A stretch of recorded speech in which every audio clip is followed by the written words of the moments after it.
Hola, bienvenidos. En este vídeo de hoy vamos a seguir la lectura del capítulo 3 de las Quintas Moradas. Y hoy vamos a leer algunos de los fragmentos más bellos y más conocidos de este libro de las Moradas. Como recordáis, en el vídeo anterior leímos del capítulo 3 los puntos del 1 al 5. Pues bien, hoy leeremos del 6 al 12, es decir, hasta el final del capítulo. Recordad que en el vídeo anterior os explicaba que Santa Teresa nos decía que existen dos vías para llegar a las Quintas Moradas. Una vía es la de la experiencia mística, que siempre, como sabéis, es don gratuito de Dios, es decir, lo da Dios a quien quiere y cuando quiere. Pero además de esta vía, también se puede llegar por el propio trabajo, por el propio esfuerzo, mediante la unión de voluntad, es decir, unir nuestra voluntad con la voluntad de Dios.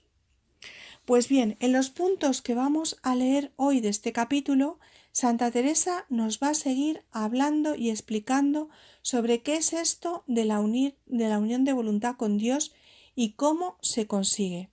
Para entenderlo bien, vamos a empezar en vez de por el punto 6, por el punto 7, porque es en este punto 7 donde Teresa nos da la clave de la unión de voluntad. Fijaros, al principio del punto, citando el Evangelio de San Mateo, nos va a decir ella: ¿qué pensáis, hijas, que es su voluntad? Que seamos del todo perfectas. Y más adelante, también en el punto 7, casi al final, citando en este caso el Evangelio de San Marcos, nos dirá: acá solas estas dos que nos pide el Señor, amor de su majestad y del prójimo. Eso es en lo que hemos de trabajar. Guardándolas con perfección, hacemos su voluntad, y así estaremos unidos con Él. Como veis, Santa Teresa, que era una gran mística, sin embargo, aquí nos quiere dejar muy claro que el camino de la mística, es decir, de la unión con Dios, no consiste en grandes fenómenos extraordinarios, como visiones, locuciones, levitar, carismas, milagros. No, no es nada de eso. Ser verdaderamente espiritual, es decir, estar unido a Dios, tiene que ver con la radicalidad en el seguimiento de Cristo, es decir, con la radicalidad en vivir el Evangelio. Y el Evangelio, ante todo, es el amor, es la caridad. Nos avisa también de que la unión de voluntad no significa ahogar sentimientos, como indiferencia ante las cosas que nos suceden en la vida. Fijaos, en este punto 7 también nos hace este aviso con estas palabras: no penséis que está la cosa en si se muere un padre o un hermano, conformarme tanto con la voluntad de Dios que no lo sienta. Y si hay trabajos o enfermedades, sufrirlas con contento.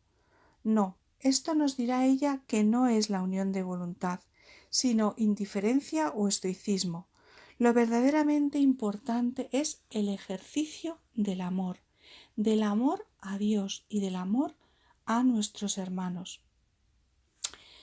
Luego, en el punto 8, nos explica que el amor a Dios no es fácil de medir, de saber si lo tenemos, pues a Dios no lo vemos.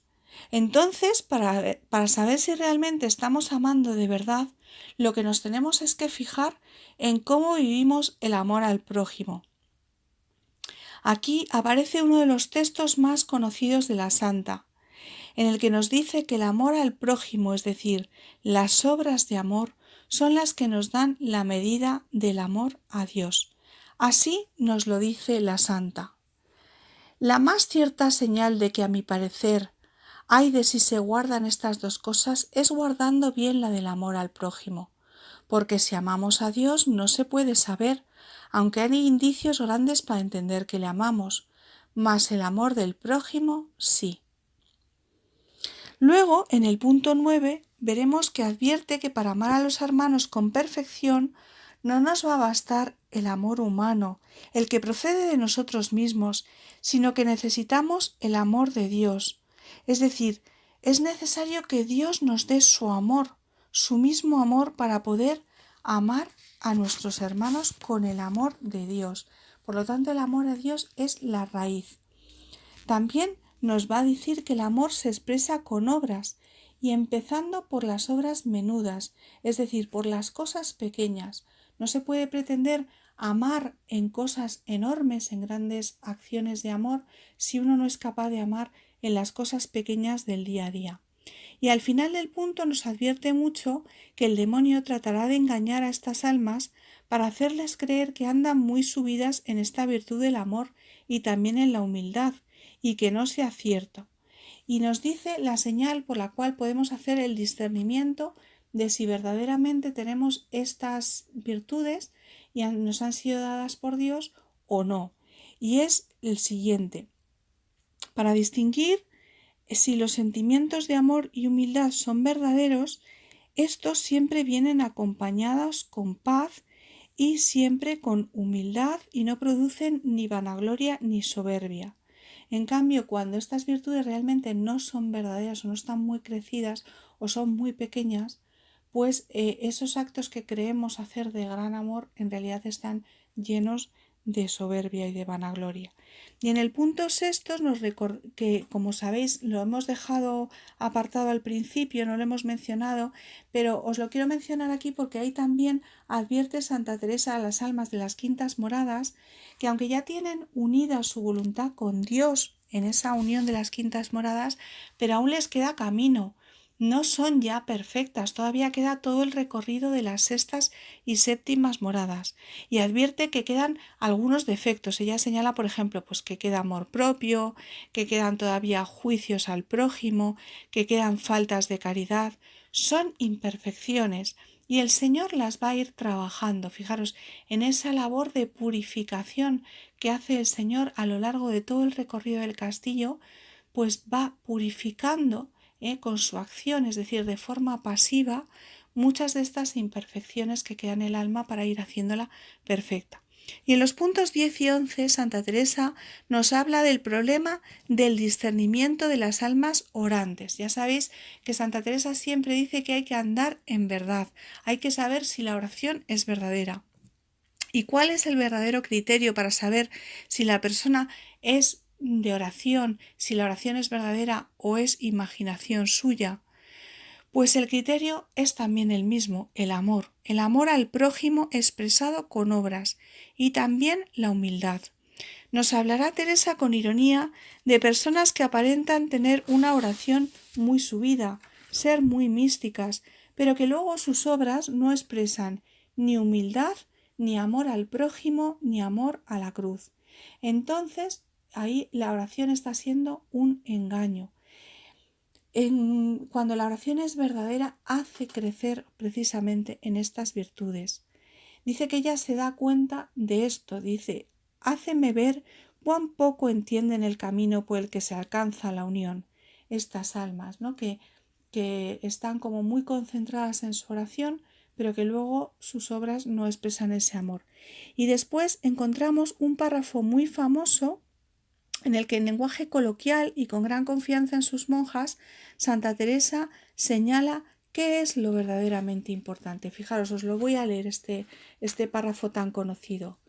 Que no, hermanas, no, obras quiere el Señor, que si ves una enferma a quien puedes dar algún alivio, no se te dé nada en perder esa devoción y te compadezcas de ella, y si tiene algún dolor, te duela a ti, y si fuera menester lo ayunes porque ella lo coma, no tanto por ella como porque sabes que tu Señor quiere aquello.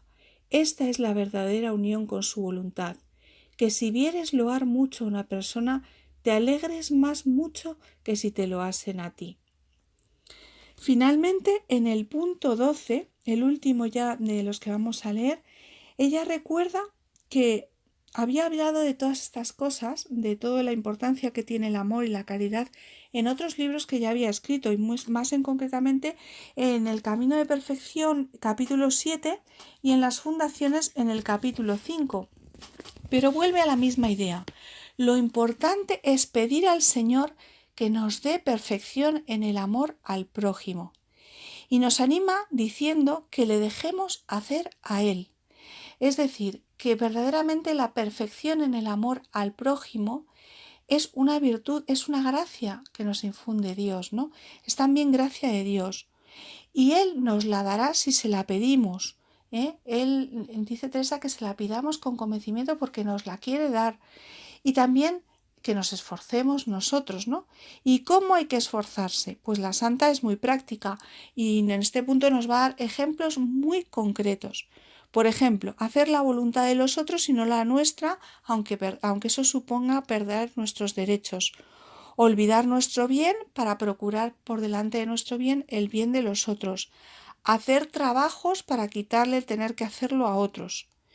Y nos advierte, claro que cuesta, pero nos dice al final lo mismo que nos dijo, si recordáis, al principio del libro. Los ojos fijos en Cristo, tomarle como ejemplo, imitar a Cristo en todo, seguir a Cristo en todo. Fijaros, Él nos amó tanto y le costó tanto que le costó la misma vida, porque entregó la vida en la cruz por nosotros. Entonces tenemos que mirar a Cristo y desear ser otros Cristos para los demás, y eso nos dará fuerzas.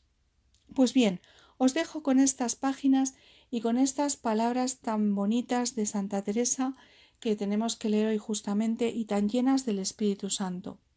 Como siempre, os animo a los que no estéis ya todavía suscritos al canal a suscribiros y a dar a la campanita para que os lleguen los avisos cada vez que voy subiendo un nuevo vídeo de esta serie. Y también os animo a dejar abajo en los comentarios de este vídeo cualquier duda, pregunta, comentario que queráis hacer sobre si os ha gustado el vídeo o cualquier duda que queráis que os responda y lo intentaré lo antes posible. Muchísimas gracias.